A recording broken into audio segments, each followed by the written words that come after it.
Engineering को थोड़ा समझाइए। जैसे हिंदुओं में सवर्ण बनाम दलित ये चल रहा है, और हम अभी शिवाजी ने बताया कि कैसे अशराफिया और पसमानदा के बीच खाई है।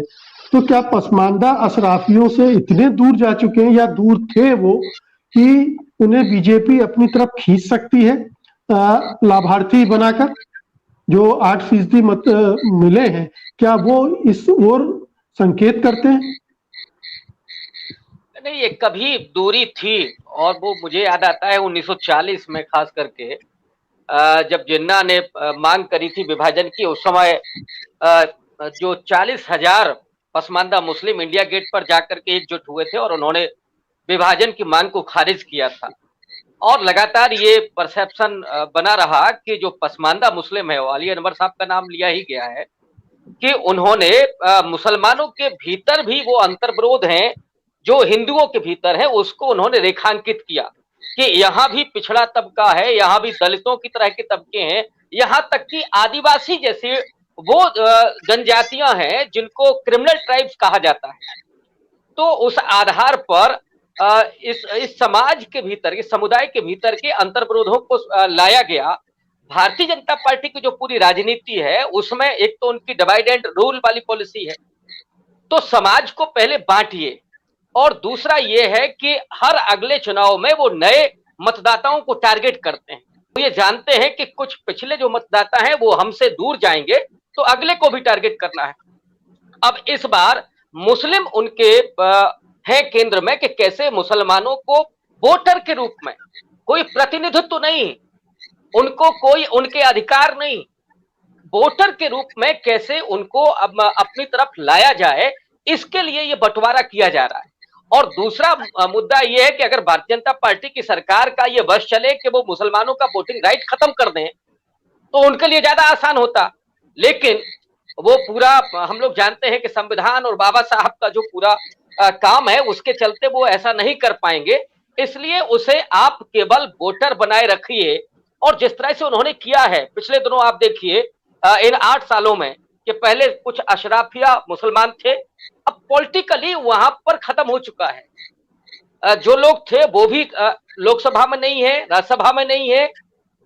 तो एक तो वो उन्होंने क्या, राजनीतिक बॉयकॉट कर दिया मुसलमानों का। दूसरा सोशल बॉयकॉट तो है ही, आप कभी भी लिंचिंग हो सकती है, कभी भी आप दाढ़ी और टोपी के नाम पर उनको उनका अपमान कर सकते हैं। इधर जो एक और मांग चल रही है उसमें यह है कि उनका आर्थिक बहिष्कार करिए, उनके व्यापार को टारगेट करना। पहले तो वो बात यूसुफ साहब ने बताई ही कि दंगों में उनका पूरा बर्बाद हुआ। अब ये है, अब ये कहा जा रहा है कि साहब उनसे सामान नहीं खरीदना है, तो आर्थिक बहिष्कार हो रहा है।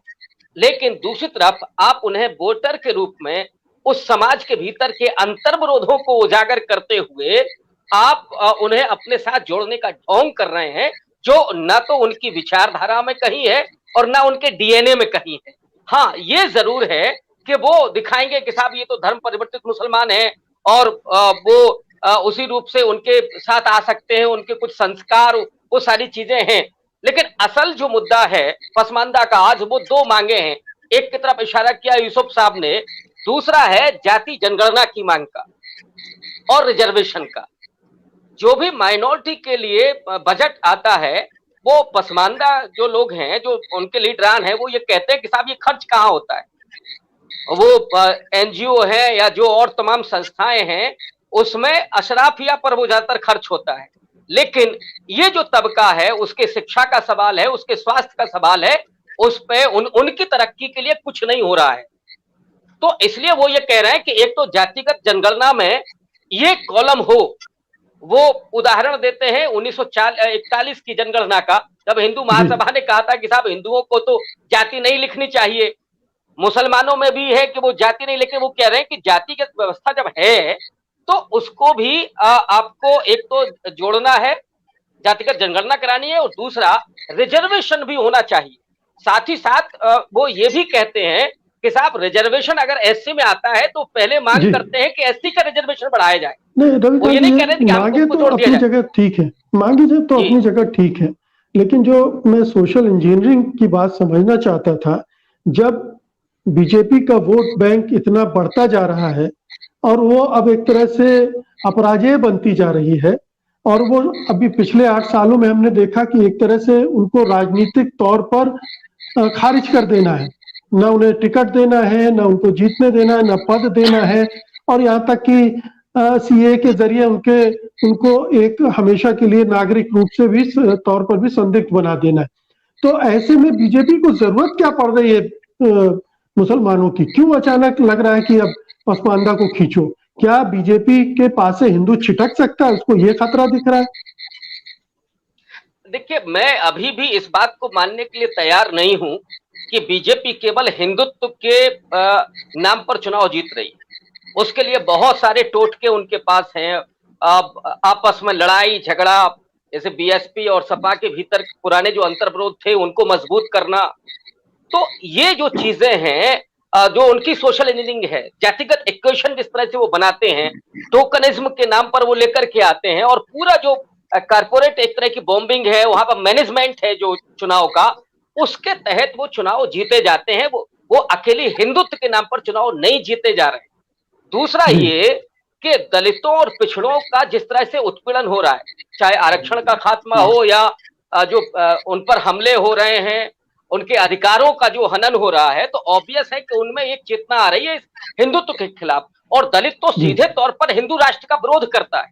बाबा साहब ने कभी 1940 में कहा था, और आज का जो दलित है वो सीधे तौर पर हिंदू राष्ट्र का विरोध करता है और करता रहेगा। तो उनको कुछ वोट उनका छिटक भी रहा है, तो इसलिए वो नए वोटर्स की तलाश में रहते हैं।